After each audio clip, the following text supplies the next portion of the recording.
hei voi ni hi August ni ruk ania Mizoram Presbyterian Kausan Nilai san Thupui zir ho kan zir ho don ani Thupui kha thurin le kalphunga in pum khat tura beina ti ania hei tun pum hi Nilai san Nilai le Beihrual Thupui tan hian Kausan zir lai tan hian in Kausan in pum khat na ti Reverend R la rosiama ziak kan zir hoa hei tlamasa khanin thakalta khanin Mizoram ate kan hoa chuta chuan a zir ho na Kausan housing ate ka telvea a phur thlak ka tia chuan chuanin ka theng angin heng hi lo zir chhun zom ve zel hi a tha in ka hria ka phur deuh hlek aniang hei tam to lo boka abu te poi cha lo wa ka chiar chuak vek to nge nge chuan zawina po hian kan zir ho tur hi thurin le kalphunga in pum khat tur be na nia chu kan zane kan zir ho tur ni chiar tur kha zohana bung som chang som pasare tang som parukania kan chiar lo mai nga chuan ti hian asoi avai hian kan chiar vek lovanga ma se Thupui soi tuina ziak tuina soi be chan hian kan soi zawanga ti chuanin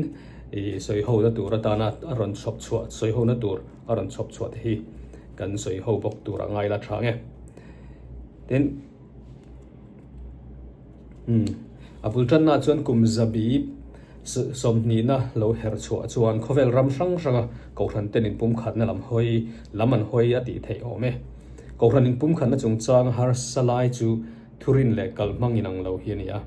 zanina hian chung har san na su kiang tura mala na chung chang kan zir ho do ni apakhat na chuan Kausan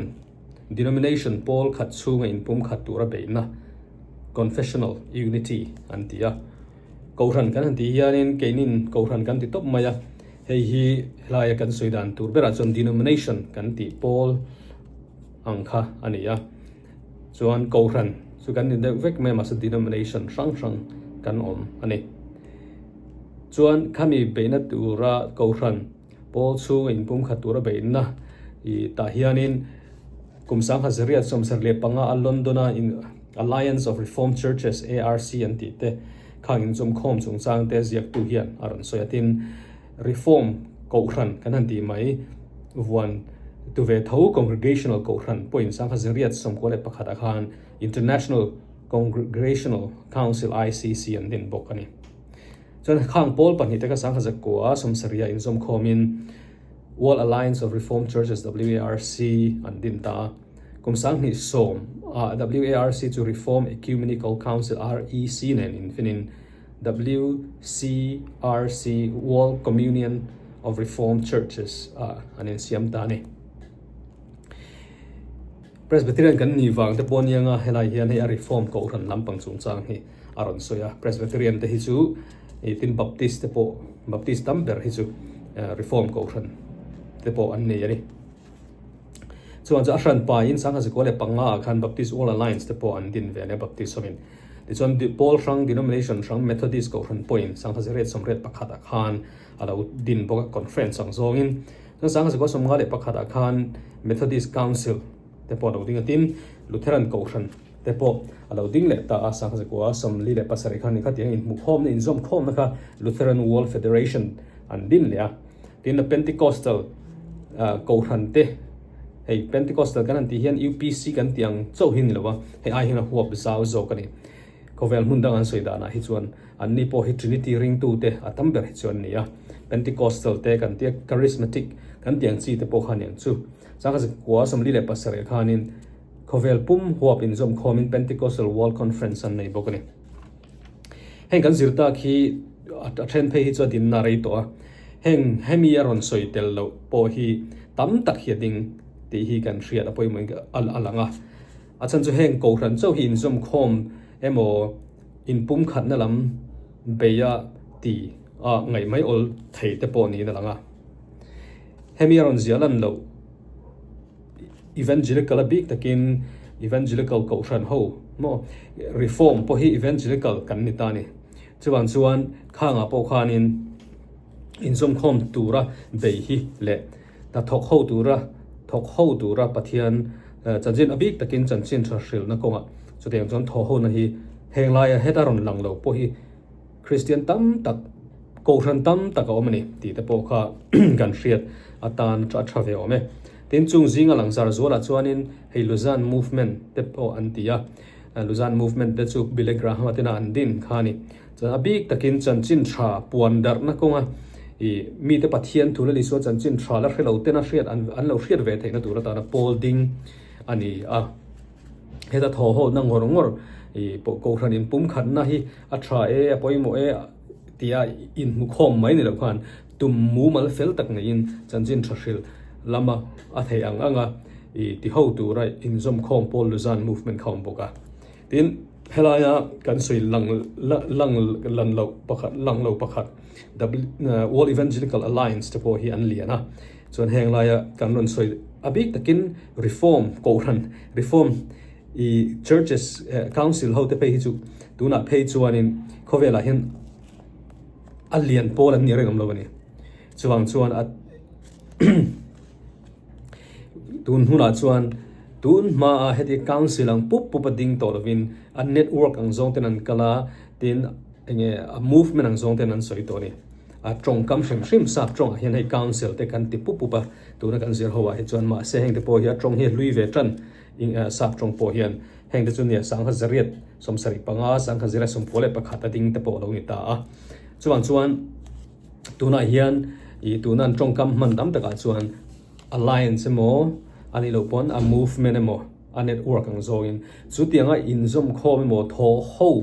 ho ko ran thurin sang ti dan sang in ang ti dan sang te po chutiang jong tho ho na hian an zong na sa chutiang chuan be na sa ni tu na hian a region ang pon tina continent a khomol puyang pon heda a khovel pum huwa pupa ti lem lo po khan chutiang jon tu nu nai mala na tam takom ti te po kha kan soilang tel du bok ani tin apan atchen ni na chan faith and order commission malak na ti ania i hemi ka soi ma hian hei kan Thupui tunai kan zir tun thachoba kan zir ho tele ama sa kan zir te po ka sap trong hi tam to khop maya chuwang chuan ka ngai to mai maya i sap trong thiam lem lo te tan chuan zir tui te poi har de bange moti te karil ruwa ala mai maya tura kan en tur poi faith and order an ti chu thurin le ho tu in dot chong soina nia thurin le in rel bol na lam soina ani ber mai atia chu anua hi ron soile World Mission Conference ang ko so medin brand ne heta kan zirn engen kar thum karli kalta vel pohan kan zir to kha chung te po chu helai hin ron soile khata khan ko ran in pum khat na lam hoi tak tur chon Christian te in rem lo Nilai thurin le in rel bol na lam soi ho turin in khompu nei ngei thulen thria World Missionary Conference kha chanchin thrashil na konga thok ho tura in zom khom in mu khom khan nia ti chuan sang go som ni le pasaria khan Switzerland rama Luzan khwa World Conference on Faith and Order masaber an nei ta kum sang go som li le paria the World Council of Churches alo dinin Faith and Order chu WCC noi oma Faith and Order Commission ti alawita Faith and Order Commission tum berasu lali su atong try na anga khovel a ko ran pol rang te pum khara kanom theina tura be ni ati atum chu thakhop maya chuanin i helai hianin sang ko som hile passaria Switzerland ramal World Conference on Faith and Order masaber an nei aron ti hian atin hian Luzan movement kha ani mo te katitona maselo in ang lova alaun lova lo sanga chuan hela hian WCC noi om ta hey in pum khatan ti po hian khovel ram sang mi te kan context sen ang lo ni kan bultan nai ang lova trong khat po kan mang lo chung ko ran sang khovel mun sang mi te in zom khom tum chu thil har lo tuk mai hi ni don ti cho chiang re tu trong eng trong nge kan mang nam English kan mang don mi tro chuan English chunga tinge kan man bi kang chuan helai po hen soi tur hi tamani hei te po ya thren chuan colonialism ang ril rupu deutan phei chuan post colonialism boruak a phei chuan heng lai po sensitive na chen te po a om ve ome chuanin hei hi WCC chung chang te po hi helai hen kan zir te po hi aziak tu hian heng ho hiron thur lo hianin heng Luzan movement le mathar de ho zok ti tamang itimai tiang ia sangas gosam serlep ti a ding to de tho chuni nangin ma se heng ai chuanin I enge ala upalo zoka tin heng World Evangelical Alliance tele pol dang sang a regional anga omte ti ho tur khovel rampum ho batet ni lem long chi te poi oma chung te chu lo han zir zok te la ti te poi ka ril roma ani lo jon World WCC te pe chu kan zir na ma sa phe chuanin soi ho tur khanin mi ten sakol ne na an thlun jom tlat na he ting kan tiang chu tiang kha tiang ti khania khan te po kha kan no pan lai tang to a WCC le sakol chung chang hi chu kan hriat to kha ne chuan chuan a thring hi kan herlum nga angai hen kan lut le kal bokal kal san hi ahun to de hlek hen kan hria khati kan zo thar chuan thang thar ten de kan anon hre thar vele mai ni de hen ka hria chuan in kan zir lai hian in nia a historical ang de takin minron zir puya heng denomination lian tak in zom khom nang chi kha aron thlur bing ani mai thaya ke ma lo in du khopen lo nge lo du khop lo na dewa chuan heng Luzan movement ang chi te World Evangelical Alliance kha de kha han zir ta zo kila an malak na po hi he ai influential zok ni te po hin lang WCCI te ai ma hian WCC te pe chuan an tunang a hi chuan tunai khovel ai chuan in nge an thunai na hi chu ti lutuk to lo de vem ti te po hi an choi ve tran deu te man an influence te po hi ti te kharil ro oma tin an tuma te po hian heng Luzan movement chuan evangelical lutuk an nia chan chin charil na kuma na sataka a thuwa puan le thil tia ti du chi pol khan nia chuan an ni ho chan chin te poi zir le a chuan zir thei tai la ti te po kha kan soi kwal deu lek do ni chuan chumi nuwa chuan thil chi sang an dina hei thurin in mil lo ni wang khanin sacrament ti lain ang lo te le baptism chan dan ang lo te khang tam tak khalo mani chuan han ngai tu ta ula Africa a Anglican ho hei kanti Church of England ho kha khu ta chuan an zar khar ve ta ni tuna po hian Church of England Anglican kan ti bok America chuanin Episcopalian te pon ti ta khatiang chi ho apik takin Church of England a hian a member tam abein a member tam per na chu African de to meni England a heta Archbishop te chu ma se mo an mun pui chu ni ma se an mi pui tam zok le member tam zok nei ta chu Africa rama tu na hian an ni to ni chuan khang zong te hei tuna gay marriage chung changa te po ei tuna hianin in thu in sual hi an nga na san in rem lo nan ne ya chuan heng he ta African ho de chu tle an la traditional zokan an pathian thulang da na po la ngi la ngan de zoka he ta England a Church of England de chu thren khat te phei chu an pathian thulang dan te po alap de to chuan hemi kar ani heng te ni wang hian denomination in ang lo trong shan mang lo ram khapa khata mi po ni lo te in mu khom in pum khata om thei tura be ero hi chu apoimo amaro chu thil all ai lo tak te po ani ve thei thawani ti chuanin pathum na khan thurin le kalphung in pum khat har sat na te atia kawran in pum khat na chungchang soina har sat na soina a har sana langsar lo lang thin chu Trinity le sacrament chungchang thurin te hi ani a hengin an lo na le danglam na te ai hian pathian pakhat ring tu Krista chandam na mun khat chang tlang kan in lam hi da poimo zokil chuan kanin an lo na lam hian har san na sa min siam lo mai theini adi khop maya hei tran khat chuan Trinity ring lo chu Christian tak poni don mi tiang chi te po mani tin sacrament chungchang a po tunge sacrament chang theya tunge chak sacrament sem theya tin engtiang zin nge chan tu ra ti te khating han in an lo tak hi inang lo tak hi tam tin Paul pakhata po hian arama zir te pon lo inang lo le vele zela baptist kanan ti te pon baptist chi sang hi lo tam lu tuka presbyterian po chu ting thavin ani ta ni ke ni he reform ko ran kanan ni chon mi rama chuan I Mizo te ai ma hian in hei Mizo mirama phei chuanin an pathian biak na te po hian ke ni ang hian an zai nan lam ve hut lovani reform ko ran tam tak chu ma se la Mizo te chu fiam twin ka ti thina Mizo te chu Presbyterian Pentecostal charismatic kan ni te ka ti fiam thu thina chan chu tharau thiang hlim min chen chila kan hlima kan loma har te kan thleng thina kan rawa kan lama trong hria lo ten kan ti chu tiang chuan he da kan order of service a chuan kan in khom dan phunga chuan pulpit kan ti dan te in pia in chung kan chen vel dan da chuan in la traditional view angin lang mai la ma se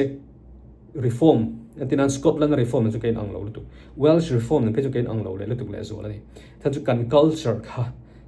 zai leng home zai khan mun ala lu ma hei te po hi Pentecostal le charismatic hemi coin chuan kan Paul zok ma mani reform Pentecostal charismatic ti hei chuan in thil thu enge reform le Pentecostal emo reform le charismatic han ti chu saprong pe chuan da rem enge da dun thei la khopa thil rang de anga ngai ni ma se khami han da zom te khan Mizo te kan Mizo Presbyterian emo Baptist emo reform ko ran ho Mizo big ko ran ho chuan kan dang lam na ni te po hian a hriat achan chu Presbyterian ro po ke nang lo kan ti kha heta Scotland a phei chuan in Psalm bu an khom na po Psalm Bible a Psalm ziak pathian biak na sa mo khatiang ringot te ka hangin a kapela in sa de khan omani tin hey claim a liturgical de mo ang chi te nei big te point oma heng ke ni Mizo te aila traditional de khatiang po kha an tama chuan chuan Presbyterian po kan ang lo Korean Presbyterian le African Presbyterian chin ang lo lut to ni chuan hemi konga po hian in I kan ngai dan ti zau tu tan po hian ko ran pakhat tha po kan ang lo tin Mizoram a po tu na po hian ania to ana in khom tam le tam lo chung chang in khom dan chung chang a de po ko ran lian chen khara chuan Presbyterian ko ran ro po ti claim to te po kan ti dang lam po kan to ni chuan kai nang lo chung te ni wang chuan ko ran in pum khat tur har san na lam kan thlir chuan be dong thei mai ome ma se ti tak se ta pathian dil chunga be tu te tan chuan har san na kan soi te kha in pum khat na dal tu ani vek lo ti kan la zir don ni chu kan la zir don ti in tu na karon soi kha tlang kom na ni chuan adik chi ani in pum khat na hemi kong emo in pum khat na tho ho na kan nei don re chuan tu te po in phan hiam to na nga ya he kan la zir zela tun ma a Mizo abik takin Presbyterian le Baptist te pheju ko ran masa kan nia chung te na an lo ti dun thin thil dam tak an lo ti dun thin dan te khan ho kan la zir dona heng wang hian he kan le khabu kan Nilai zan Thupui zir hi a history ang zong pon he da pathian Thupui puyang lema ningun a ngai lo te point a history le real zauna tan pon Mizo Christian history tan pon thil poi mo tak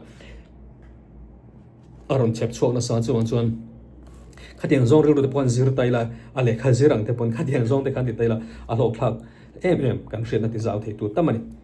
soi howatan Mizoram ko ran sang thurin yang lo tak te hi kanin pum khat thei dan konga omang pum khat han ti po hianin enge apakhat na chun kemani local level a kan tual chunga hianin atangin bula tan thena langa hei tunlai chuan ka mu ve dan chuan le khovel ramdang upon soi thin chu denomination feelings hi atlen tial an tia abi takin sabram kan an ti ho nga ta phei chuan Mizoram te po hin ani ve tran toim o ka tia kan no pan laya kan in fiam nom na thin UPC kan fiam nom na thin emo Salvation Army te kan siam kan engya ti nom na thin a ye sipai pistol pai lo sinai nei lo te kan an tiang chi te tin Presbyterian chu mission ko ran ni chu tiang khatiang han tia khatiang tak kha a claim de toim o ti te hi karil rualanga I chuan khatianga in ani lo pon ka in pum khata ei ko ran ming pakhat te put hi chu haranga kan tiang zong mun khada luan le hi chu a harang ti chu hriat rang chumi rual chuan kan ma ke mani na kan ti ngal ve the oma chu Paul dang emo abik takin lali so la le chandam tu ta na pom ko ran Paul te chu in en noi lo in thin rik lo kha poi mo te em mai ne chu bultran na ta na poi mo per in diriam lo chu kha abultran na tura poi mo tak pakhat ni na langa tin karil ro he chuan ti te po hian tlema extreme more radical de hlek te han ngai tu taila tun ma chuan kan zir le tu te ka soilok ma sel tu do em ka khelawa kan ming te hi Mizo ko ran te han ni te vek mela presbyterian on baptism on salvation army on Mizo ko ran ti vek hian mang ta mela amoi o mang o ti te ka ngai tu a chuan chuan in amaro chu chung chu thil theilo tur ang chu ani ti chu chiang renga ma sela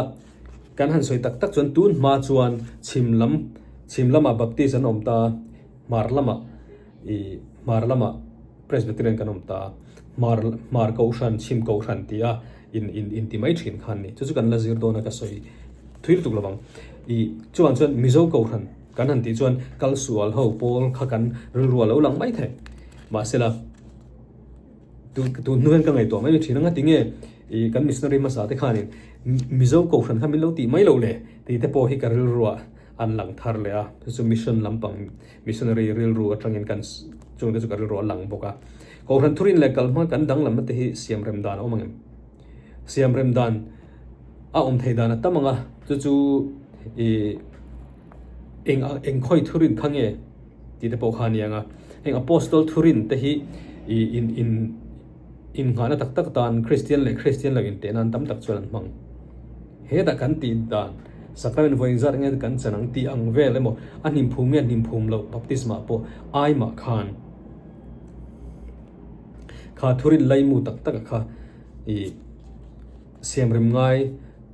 engteng tiang in te nan le Christian in te nan jon apostol thurin te hi an manga the Nicene Creed kan han ti Nicene thurin ti ang chu kha kan mang fo thin ani chuan Mizoram a po hian heng kan kalmang dang lam na te hi siam rem dan omangem helai chu abu hat la boi thla don hle na lang amaro chu heng thil tam tak pol te ang deu ti mela pol chok kan han tiang chi hawa hetiang in zoom khom la in pum khat kan soi po hian thren khat he chu ti pui theilo khotlang tan po poi deuh lek ang chi zirtin na ti te poin om ve thawani thren kan chu an enge pol in an lo wangin an chung te thina pon kal theilowa an thenom te thina pon kal theilowan u naw nge mo a hring tu nu le pa nge thina pon kal theilo heng te hi chu a fir fiak te hlekani a pathian thu lo ti chu chiang reng mai ni tin a then khat phei chuan nu pui tam tak ten nei heng te chu sual ani ti te hi eroi chu kan soinga ma poimo chung te ne na tho ho tum po chu khoilai cha chi heng kan tho ho fang khoilai chen kan thurin kan her dang lawang chung ho nen chuan ti te po kha kan ni her rem pui tu ra zir te po khanin a serious lo dan te chu om thawin lang ni eng po ni se pathianin tu nu la hian aram ma zau se la Christian tam tak te an kan pung khom me ka thok ho turin abi takin chanchin thala hriat ngai lo na huna chanchin thar hril zel na tur kunga ko than thurin in ang lo tak te po chanchin thar hril du na wangin le mi ten la le sual le chandam tu tan lo pom ve se lo hre ve se I su hi lo nei ve se pathian ram hi lo chang ve se an do wangin an thok ho chu ti anga network ange mo movement anga ti ho chu an tam lut ni khovela hian helai kan mu lo tam zok kan helai kan le khabu lang lo hi alo ni ta ni chu kan la soi ze nga chu wang chuan tun hun lo om le hun tha ania pathianin ko ran ho te pum khat na tho ho na tha kan nei theina tur ta hian na satakin a tharau thiang hlim mangin na thokani chanchin thral na ko hian ti hi ril ruwa om ta se ti kha zanen ta na kan zir ho thei chu ani mai